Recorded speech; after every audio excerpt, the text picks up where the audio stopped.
It's a vacation land for millions of people around the world. Yet, Jamaica has another side. It's a place of poverty with people who have strong faith. God loves people more than anything. It's a place where people are thankful for the help they receive from others. And we are so grateful. We can't express how thankful we are for our shelter over our head. And needy children with smiles and love to give. God wants us helping and serving and taking care of our brothers and sisters. These are the people who are helping their fellow men and women in need. They are the angels in the Caribbean. Angels in the Caribbean, you came to us from above, surrounding us with your love. You are God's gift to us. Thank you. Many people believe that angels act on our behalf, fulfilling some special need, that they rescue, deliver messages of hope, bring serenity and peace, and give aid. There is a group of angels which is devoted to helping the materially poor and the poor in spirit. They are members of Food for the Poor. This nonprofit organization provides food and much more to people in third world countries, in South America, and in the Caribbean, as you will see now in Angels in the Caribbean. This looks like the aftermath of a war zone, but it is not. This is the Riverton garbage dump in Kingston, Jamaica. People live here amidst the huge piles of debris which litter the landscape across 240 square miles. People are seen picking and probing through the mounds of trash, looking for items they can recycle and sell in the local marketplace. For them, this is the only way they can make a living. I'm not working and it's down here I find me little living. Approximately 1,000 people live at the dump while they wait for another truckload of garbage to be brought to the site. On this day, representatives from the nonprofit organization Food for the Poor and some of its donors are touring the area. They go inside a small shed where an elderly woman sleeps on a tattered, rotting mattress that she puts on the floor after her work is done at the dump. She lives on top of the feces and she picks on the garbage and she lives from the garbage, and this is her existence, and her name is Eileen. The stench from the rotting garbage is everywhere, but the people who live here don't seem to smell it anymore. It has become a way of life. Burning coal. 53-year-old Maybelle White lives at the dump with her 11-year-old grandson and her brother. They live in a small, two-room shanty built with leftover pieces of wood and tin. Inside, there are yards of fabric, which White resells to earn a living. And people come here and buy it? Yes, sir. But you're not doing bad. But sometimes for all the money you don't see them. Sometimes you don't sell nothing. Yes, sir. Ferdinand Mahfoud, the man who began Food for the Poor, is going to make White a promise. All right, Mabel White. Yes, sir. God bless you, yeah? We're going to build a house for you. You don't want to live in this place anymore. We want you to tear it down and get away. And I'm going to build you a nice Food for the Poor house. Mahfoud's promise was one of many he has made and fulfilled to millions of needy people in the Caribbean and Latin America since he began Food for the Poor in 1982. During that time, the organization has contributed $450 million worth of goods that it ships from its warehouses in Florida, Jamaica, Haiti, and Guyana for people in the third world. It is all made possible by contributions from donors around the world. Mahfoud is a Jamaican-born businessman who owned a successful import-export company. Mahfoud, who is Catholic, believes people who spend money on lavish vacations and fine food and drink in the pursuit of happiness often will not find it. We're all running around like chickens without our heads cut off, running after happiness in what we eat, in what we drink, in vacations. We're supposed to be the front guard of humanity, setting an example for people in the world to take care of the less fortunate, the destitute people of this world, and we're not doing it. Mahfoud is hailed as an angel by the people whom he has helped, including this teenager who was burned in a fire. What's your name? Nikisha Ben. Eh? Nikisha Ben. Nikisha what? Ben. Ben, Nikisha Ben. How you keeping? How you keeping? Okay. All right, what you need? Huh? What you need? Nothing at all? You have everything? No. What you need? She says she needs shoes and clothes, and Mahfoud is there to help. This is Majesty Gardens, a community known as the slums in Kingston. Some 12,000 people live here. 80% of them are unemployed. Teenage pregnancy, poor living conditions, crime, drug addiction, and violence run rampant here. The homes are shanties built from wood and tin.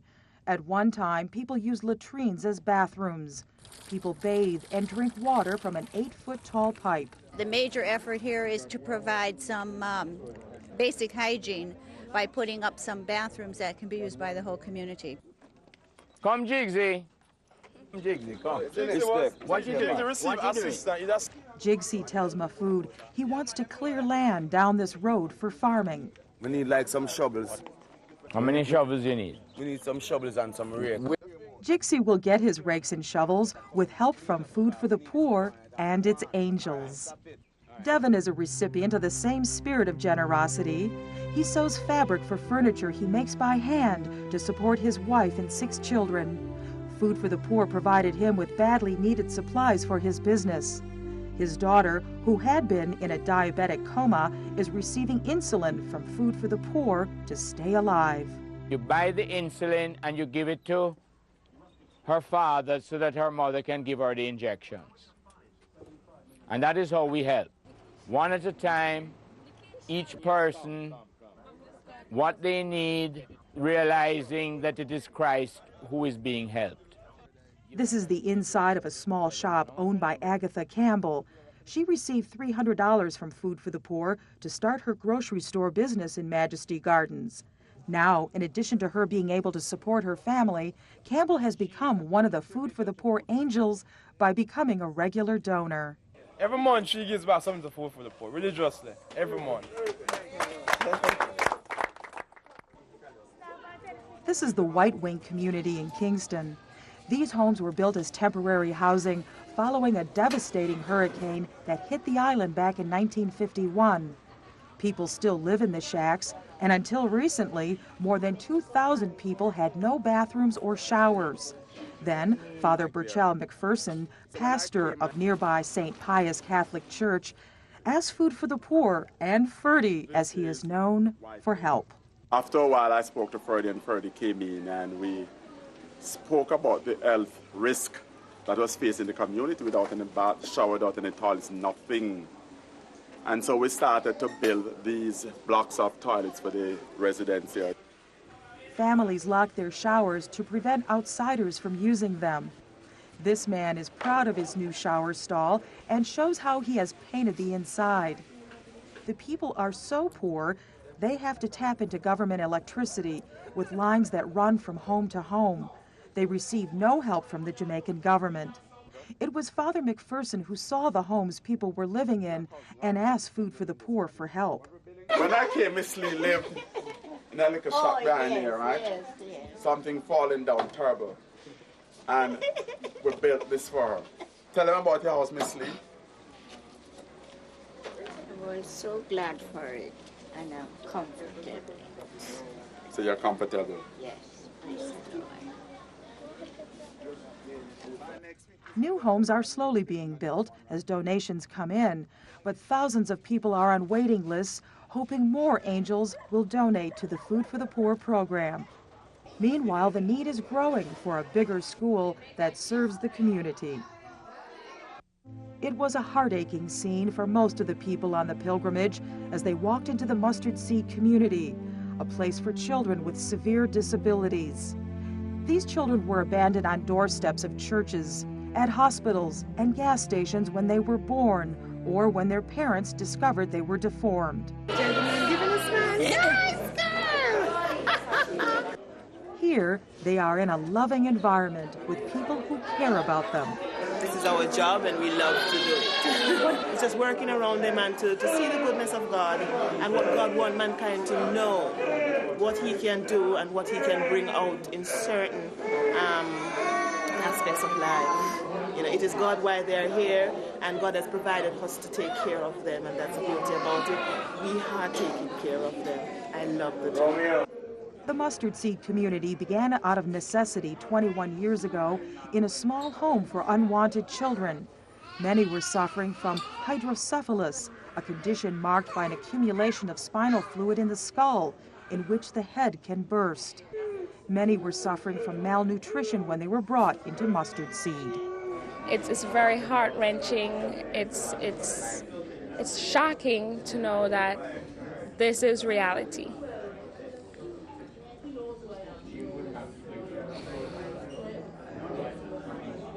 It's unbelievable. Smile for us. Come on. Come on, Keisha. Come on. Come on, Keisha. So God sees God sees the heart. God doesn't see the surface. God sees the heart of humanity. Today, they are happy, well cared for children, thanks to dedicated workers and Food for the Poor, says Mustard Seed founder, Father Gregory Ramkison. If we need to buy something and we raise some of the money, we can get some buy Food for the Poor, sometimes to be shipped by Food for the Poor. So I think projects like these, Food for the Poor, is very vital. You know, it's like a glue, in a sense, that holds things together. Well, we know that, you know, on a continuous basis, that Food for the Poor is always there for us, always there for the kids. God has a purpose for us all, and if these children are here just so that we can come to understand greater compassion or greater love, then they serve a wonderful, wonderful purpose. This is not something we choose to do. This is something we are required to do if we're Christians. God wants us helping and serving and taking care of our brothers and sisters. Donald Shoemaker is one of the angels who makes the Food for the Poor program successful. You too can become an angel and help those who need help most. Call Food for the Poor at the number on your screen and become one of the angels in the Caribbean. Angels in the Caribbean, you came to us from above. Thank you for the food for the poor. Surrounding us with your love. You are God's gift to us. Welcome back to Angels in the Caribbean. Tourism is Jamaica's #1 industry, yet millions of Jamaicans live in poverty, a far cry from what the tourists see and experience.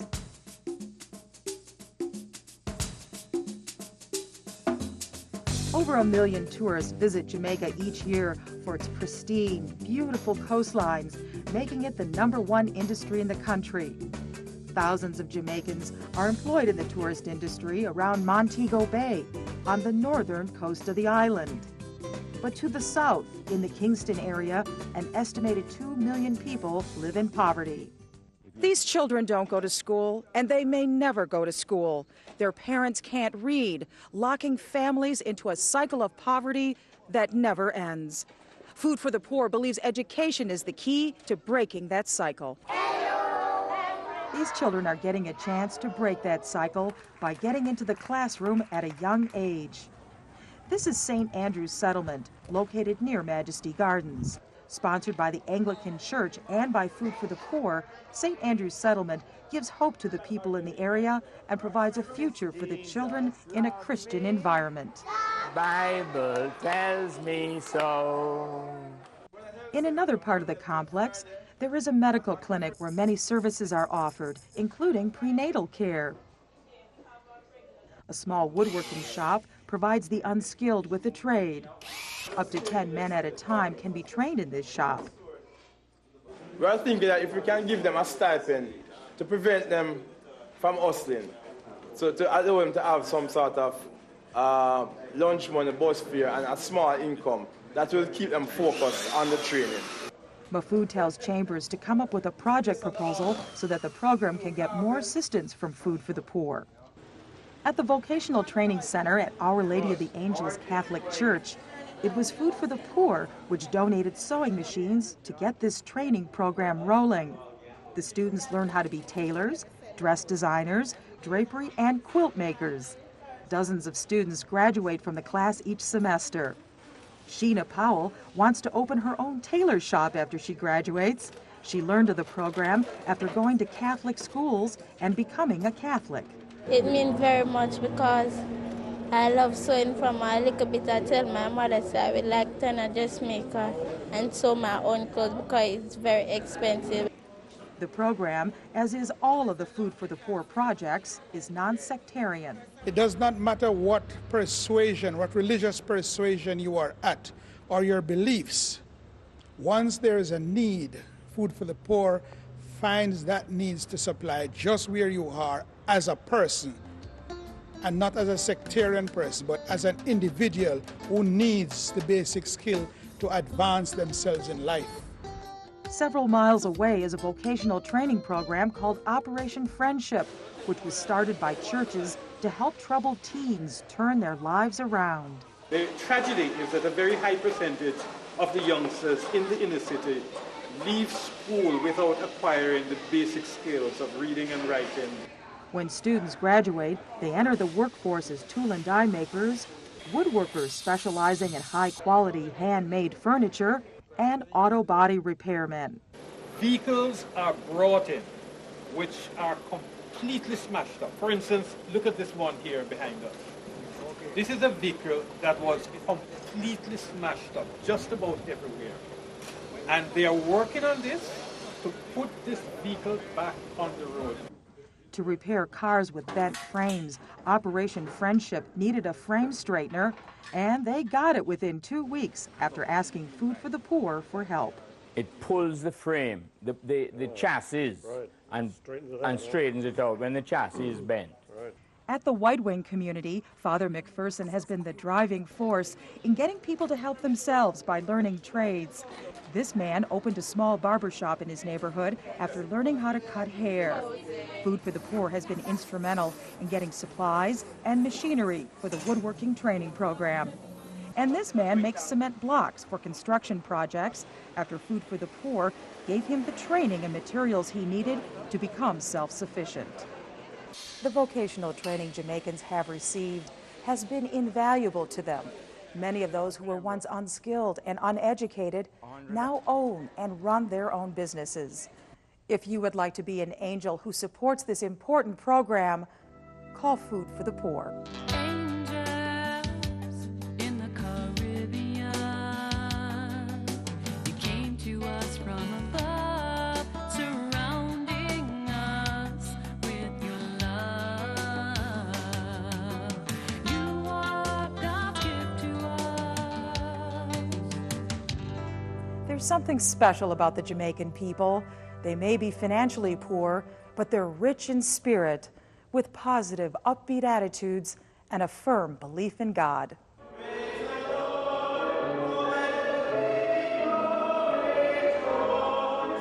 Some say the North Street United Church has been a ray of light for hundreds of people whose lives have been darkened by the poverty common to inner city communities. The church's pastor asked Food for the Poor for help to build new homes for 6 homeless families. The families were living on the lane, they were evicted and came up, and we tracked down the owner here who lives in Canada, got him permission to build on this. And then we established bathhouses, toilets, water supply, hooked up. Each unit has 2 small rooms and a veranda. Food for the Poor has helped build some 15,000 homes, like this one, since it started its housing program. There is a waiting list in Jamaica alone of 10,000 people that need a house like this. The most important thing to a poor person is a place to live. It's not a piece of bread and it's not a bowl of rice. It's a home to live in. And we ask our donors to build houses for the poor. It costs $1,500 US. What does it mean to you to have a house? Tell them. I feel so grateful, so thankful because especially I don't know what the situation was, but it was awful. And we are so grateful. We can't express how thankful we are for having shelter over our head as we and our family can live a happy life. The angels who are responsible for giving shelter to these families are Food for the Poor donors. Each donor gets a plaque engraved with their name placed on the front of the house. And we are now building in Jamaica 100 every month. We need to build 1,000 a month. Food for the Poor, we thank each and every one who helped us to make it possible for us. In 5 days, we are all in a house, and we are grateful for that. And may the Lord bless and keep you. In addition to the new housing, Food for the Poor provides funding for a daycare center, toys for the children, kitchen appliances at the center, and a bakery which serves the community. The next stop on the pilgrimage is Spanish Town, a suburb of Kingston. It is here where people with an age-old disease can find a safe haven. We don't think of getting leprosy anymore. In fact, most of us don't even think that lepers even exist. But they do here at St. Monica's home. George McPhee has been fighting leprosy for 25 years. Leprosy is an infectious disease caused by microorganisms that create lesions in the skin and attack internal organs and bones. He's grateful for the assistance he's received from Food for the Poor for the last 17 years. McPhee expresses himself by reciting poetry, as he did for the group. Do you need me? I am there. You cannot see me, yet I am the light you see by. You cannot hear me, yet I speak through your voice. You cannot feel me, yet I am the power at work in your hands. St. Monica's home has housed hundreds of elderly people who were abandoned by their families. The Franciscan Friars of Atonement run the facility. The home receives no support from the government and depends solely on the generosity of many charitable organizations, with Food for the Poor as its main supporter. Several miles away is another kind of community that Food for the Poor and its angels serve. It's the Golden Age home in Kingston, where some 500 physically and mentally challenged people get quality care from professionals dedicated to serving their needs. We want to continue to pray for the organization called Food for the Poor, because it really is a blessing to us. Because without your input, the residents that we have here would be a lot less happy. The residents are happy here, even though many of them are unable to speak. How are you? Good? You're good? You look good. Yes. Their clothing, rooms, and beds are spotless. But it wasn't always this way. 20 years ago, this was a rat-infested facility, which had been neglected for years. Then it burned, and a new compound was built with help from Food for the Poor. Since that time, Food for the Poor angels have been responsible for supplying the home with badly needed beds, linens, medicine, and medical supplies. Without Food for the Poor contribution, the standard nursing care that I aim to give here would be impossible. Food for the Poor has just finished retiling the floors of the rooms and is hoping to repair the roofs.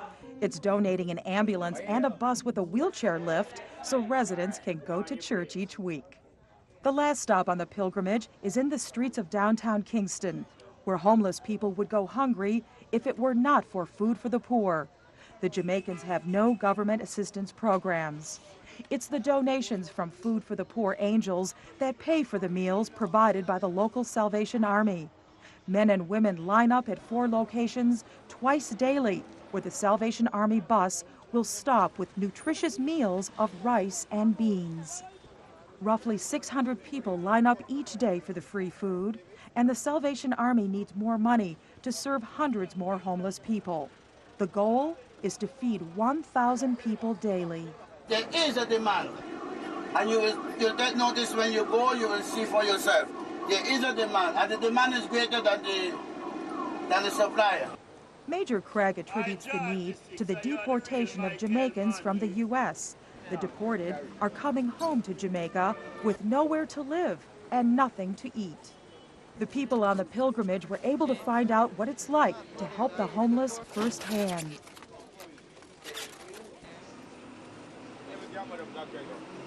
I feel really sorry for all these homeless people. And I think to myself, well, why does it have to happen to them? And I'm just really touched and moved by that. Another teen also was moved by the tour he got of the other side of Jamaica. He found the Jamaican people inspiring, from those living at the garbage dump to those who are physically and mentally challenged. 15-year-old Reed Eanes says their spirit and love of life are qualities from which all of us can learn.